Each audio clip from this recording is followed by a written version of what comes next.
کہ جماعت میں جا رہے تھے، ایک پلیٹ فارم پہ نماز پڑھ رہے تھے، پہلی رکعت میں جیسے ہی مانتا نا، جیسے ٹرین میں آواز ہے ایسی دیر دوڑ کے بڑھا، سمجھے نا، یہ سب جھٹے مکاری سے رہا کاری ہوتے ہیں، بھاگے اتنی تیزی کے ساتھ پھٹافٹ ٹرین پکڑے ہیں، نماز نہ کچھ غلط، لیکن یہ ہے اعلیٰ حضرت، اعلیٰ حضرت رضی اللہ تعالیٰ، یہ ہے اعلیٰ حضرت، تم نے نماز پڑھا رہے آرام کے ساتھ۔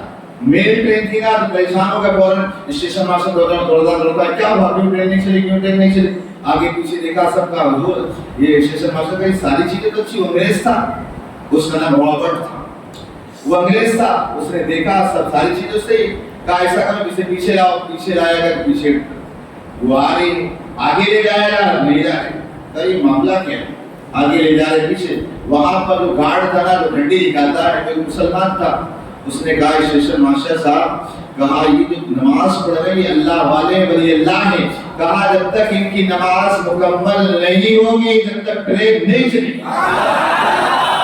اتنا کچھ ٹرین رک گئے، اس کے بعد اعلیٰ حضرت نے سلام پھیرا، اور سلام پھیرنے کے بعد اسٹیشن ماسٹر کہتا ہے اے اللہ کے بندے ذرا نماز جلدی جلدی مکمل کر، ٹرین لیٹ ہو رہی ہے۔ اعلیٰ حضرت نے آرام کے ساتھ درود شریف پڑھا، دعا مانگی، ہاتھ پھیرا، جا کر اپنے ڈبے میں بیٹھ گئے، ٹرین چلنا شروع ہو۔ اب اس کے بعد یہ جو رابرٹ تھا نا جو اسٹیشن ماسٹر، ظاہر سی بات ہے یہ جو بندہ تھا یہ دیکھا، یہ سوچنے لگا یار یہ ہے معاملہ کہ انگریز تھا، یہودی تھا، میرا اگر اس کو سکون نہیں مل رہا، دل بے قرار، بار بار اعلیٰ حضرت کا چہرہ ذہن میں آ رہا، اعلیٰ حضرت کا چہرہ بار بار ذہن میں آ رہا، بار بار ذہن، یہاں تک کہ اس نے کہا اپنے گھر والوں کا چلو پوری فیملی کو لیا، کہا چلو چلنا، وہیں وہ گئے ہیں بڑے حضرت جو ہے نا وہاں گئے، اجمیر شریف وہاں چلتے ہیں، وہاں گئے، اعلیٰ حضرت رضی اللہ عنہ لوگوں کو خطاب فرما رہے تھے، وہ انگریز بغور سنتا رہا، اس کی بیوی سنتے رہے، اس کا بچہ سنتا رہا، سنتے رہے، یہاں تک کہ جیسے ختم ہوا جا کر کے اعلیٰ حضرت سے ملے، کلمہ پڑھے اور مسلمان۔ اعلیٰ حضرت نے اس رابرٹ کا نام کیا رکھا؟ عبد القادر رکھا، عبد القادر رکھا۔ یہ ہے اعلیٰ حضرت تیرا جس چیز پر قلم اٹھا دے، اللہ اکبر۔ آپ دیکھو کیا سمجھتے ہیں، کنز الایمان آپ جو پڑھتے ہوئے عشق و محبت میں ڈوبا ہوا، بالکل یہ ترجمہ ہے، ایسا ترجمہ جو ہے نا نہ لوگوں نے پڑھا ہے اور نہ قیامت میں کوئی پڑھے گا، ایسا ترجمہ نہ کوئی کر سکتا ہے، ایسا ترجمہ کوئی کرنے والا نہیں پیدا ہو۔ اس لیے آپ مثال کے طور پر کرو، جیسے آپ دیکھیں بسم اللہ کا ترجمہ جو ہے نا سارے لوگوں نے ترجمہ معلوم کیا کیا، شروع اللہ کے نام پر جو بڑا مہربان رحمت والا ہے۔ آپ دیکھیں کیا کہا، شروع اللہ کے نام سے، لیکن یہ شروع کس سے ہو رہا؟ شروع سے ہو رہا، اللہ سے شروع نہیں ہو رہا، ہو رہا ہے نہیں سمجھ رہے۔ ترجمہ اس کا ٹرانسلیٹ بسم اللہ شریف کا کیا ہوتا ہے، تو سارے لوگوں نے اپنے انداز میں کیا، کسی نے کیا شروع کرتا ہوں اللہ کے نام سے جو بڑا مہربان رحمت والا ہے، تو لفظ شروع سے شروع ہوا کہ لفظ اللہ سے شروع ہوا؟ شروع سے شروع۔ کوئی کہتا شروع کرتا ہوں، کسی نے کیا کرتا ہوں شروع، سمجھے نا؟ اس طرح ظاہر سی بات ہے جس نے ترجمہ کیا کہ شروع کرتا ہوں، تو اگر عورت ہو تو کیا کرے، وہی بولے گا شروع کرتا ہوں، یا مرد ہے وہ شروع کرتی ہوں بولے گا۔ اس طرح لفظ یہاں پر شروع کرتا ہوں کرتی ہوں کرتا ہوں شروع، لیکن اب آؤ اعلیٰ حضرت نے کیا اعلیٰ حضرت نے ترجمہ کیا، کیا کیا؟ اللہ کے نام سے شروع جو نہایت مہربان رحیم، لفظ اللہ سے شروع بھی ہو گیا، اور یہاں کرتا ہوں کرتی ہوں کا کوئی معنی ہی نہیں، سمجھے نا؟ کہ اعلیٰ حضرت نے آپ کو بتاؤں اس طرح قرآن سے اگر اعلیٰ حضرت رضی اللہ عنہ کی ذات ایک آدھ گھنٹے میں سمجھ میں نہیں آئی، چونکہ میں خود کنفیوز ہو جاتا ہے کس ٹاپک پہ بحث کروں، چونکہ اعلیٰ حضرت رضی اللہ تعالیٰ آپ دیکھیں انسان اگر آپ پی ایچ ڈی کرتا تو ایک چیز میں، دو چیز میں، تین تو بہت ہوگی، لیکن اعلیٰ حضرت رضی اللہ تعالیٰ 55 علوم پر مہارت تھی، 55 علم ایسے تھے جس پر اعلیٰ حضرت کو مہارت تھی، وہ چاہے علم ریاضی ہو، تفسیر ہو، علم حدیث ہو، علم فقہ ہو، چاہے ساری چیزوں پر اعلیٰ حضرت رضی اللہ تعالیٰ کی مہارت تھی، اور اس زمانے کے اندر بڑے سے بڑا مسئلہ جو کوئی حل نہ کر سکے، اگر یہاں اعلیٰ حضرت کی بارگاہ میں آ جائے تو اعلیٰ حضرت چھوٹیوں میں منٹوں میں حل کر دیا۔ اعلیٰ حضرت رضی اللہ تعالیٰ کا معاملہ ہے کہ ایک مرتبہ ایسا وہ بیٹھے تھے، ایک بہت بڑا علم توقیق کمائی، جو موسم کے لوگ جانکار ہوتے ہیں نا کہ کب بارش ہوگی کب ہوگی، اس کے لیے ایک علم ہوتا ہے۔ ایک بندہ بیٹھا تھا، حضرت رضی اللہ عنہ سے پوچھا کہ بارش کب ہونے والی؟ کہنے لگا کہ بارش نیٹ 24 گھنٹے کے بعد بارش ہو. چونکہ علم توحید علم موسمیات کا بہت بڑا مالک کا بہت بڑا جانکار. اعلیٰ حضرت رضی اللہ عنہ اچھا کل 24 گھنٹے بعد بارش ہو؟ کہاں. اعلیٰ حضرت نے فرمایا دیکھیے گھڑی میرے پاس کتنا بجا ہے؟ تو کہا اس گھڑی میں ابھی 11 بجے. اچھا 11 آپ نے گھمایا فٹافٹ. کہا کتنے بجے؟ کہا اس میں تو ابھی 2 بجے ہیں. ابھی تو کہہ رہے 11 بجے 2 کیسے بج گئے؟ کہا ابھی تم نے کہا تھا 11 بجے تب 2 کیوں کہہ رہا ہے؟ کہا آپ نے اس گھڑی کو جو ہے نا اس طرح کر کے بڑھا دیا اس وجہ سے 11 کی جگہ 2 بج گئے. بالا حضرت فرماتے ہیں میاں یہ 24 گھنٹے کچھ بارش کریں میرا رب چاہے گا کسی طرح موسم کو گھما دے بارش ابھی شروع ہو جائے چند لمحہ بھی نہیں گزرتا ہے جب بادل اور بارش برسنا شروع ہو والا حضرت رضی اللہ تعالیٰ آپ کے پاس کیسے لوگ سوالات کر رہے ہیں. ایک مرتبہ ایک انگریز آیا. انگریز آنے کے بعد حضرت رضی اللہ تعالیٰ سے کہنے لگا کہ آپ کے نبی نے کہا ہے کہ العلماء ورثۃ الانبیاء نبی میرے علماء امتی کا انبیاء بنی اسرائیل کہ میری امت کے علماء جو ہیں بنی اسرائیل کے نبی کی طرح ہیں. اور کہا میری امت کے علماء میرے وارث ہیں. تو کہا نبی جو ہوتے تھے نا وہ تو جانوروں کی بولی بھی جانتے ہیں. اگر آپ اپنے نبی کے وارث ہیں نائب رسول ہیں تو ذرا آپ مجھے بتا سکتے آپ جانوروں کی بولی جانتے؟ کہا بتا سکتا ہوں. آسمان میں جو پرندے اڑتے ہوئے جا رہے ہیں کہا بتائیے کیا باتیں کر رہے ہیں؟ آسمان اڑ رہا ہے بتا سکتا ہوں کیا باتیں کر رہے ہیں؟ تو اعلیٰ حضرت فرماتے ایک پرندہ جو آگے ہے وہ پیچھے والے کو کہہ رہا ہے کہ دیکھو رات ہو رہی ذرا تیزی کے ساتھ اڑو بہت لیٹ مت کرو تیزی کے ساتھ اڑو. اور پیچھے والا کہہ رہا آج جب میں دانا چگ رہا تھا میرے پیروں میں کانٹا چبھ گیا مجھے تکلیف ہو رہی اس وجہ سے میں تیزی کے ساتھ دوڑ نہیں پا. وہ انگریز ہوتا نا نشانے کا بڑا پکا تھا بندوق لے کے شخت کر کے مارا دوسرا بندہ نیچے آ گیا. پرندے کو پکڑا دیکھا نا واقعی اس کے پیر میں کانٹا چھپا ہوا ہے. اللہ اکبر. وہ انگریز دوڑایا اے احمد رضا میں نے جان لیا یقیناً آپ نبی کے وارث ہیں کلمہ پڑھا اور مسلمان ہو گیا. حضرت رضی اللہ تعالیٰ کی ذات ہوئے کہ 1 گھنٹے کے سمجھ میں نہیں آ سکتا. ترجمہ سلیمان پہ بحث کرو تو پوری رات اس پر لوگوں نے پیش کیا اور ماہ سفر کے پورے مہینے اعلیٰ حضرت رضی اللہ تعالیٰ ایک پر بحث کی. لہذا اعلیٰ حضرت رضی اللہ تعالیٰ عنہ کے علم کو آپ پڑھیں. آج سارے فرقے والے جو ہے نا اتنا جلدی اس کی وجہ میں ان پر ضربے لگائے اور یہ بہت سارے سادات کو بھی گمراہ کیا جاتا. یاد رکھیے وہ اعلیٰ حضرت نبی کے شہر کے کانٹے کی اتنی عزت کرے وہ نبی کے آل کی کتنی عزت کریں گے. لہذا یہ غلط فہمی میں نہ رہیں کہ اعلیٰ حضرت رضی اللہ تعالیٰ نے سادات کی توہین کی. ماشاءاللہ اگر سادات کے چہرے پہ داڑھی بھی نہ رہی تو اعلیٰ حضرت نے اسے کندھے پہ بٹھا کے گولی چلائی وہ اعلیٰ حضرت نے. تو لیکن آج بہت سارے سادات بھی گمراہ کیا جاتا ہے اس میں نہ آئے. اعلیٰ حضرت یقیناً جب حضور کے شہر کے کانٹے کی اتنی حفاظت کریں تو ان کی حفاظت کیوں نہ کریں. ہماری چونکہ محفل جو تھی نا دادا باپو کی طرف یہ سارے ثواب کے غرض سے بھی تھی. آپ جانتے ہیں پہلے شروع میں نے کہا تھا کہ انسان دنیا میں آنے کے بعد کچھ کام ایسے کر کے چلے جاتا ہے کہ دنیا کے اندر مہکتا ہے. اللہ نے قرآن میں کہا من عمل صالحا من ذکر او انثى وهو مؤمن فلنحيينه حیاتا طیبہ. جو بھی انسان مرد ہو یا عورت ایمان والا ہو تو کہا اگر اچھے کام کرے اللہ تعالیٰ اسے پاکیزہ زندگی دیتا ہے. یعنی مر کے تو چلا جاتا ہے لیکن اس کی زندگی کی خوشبو لوگ محسوس کرتے رہتے ہیں.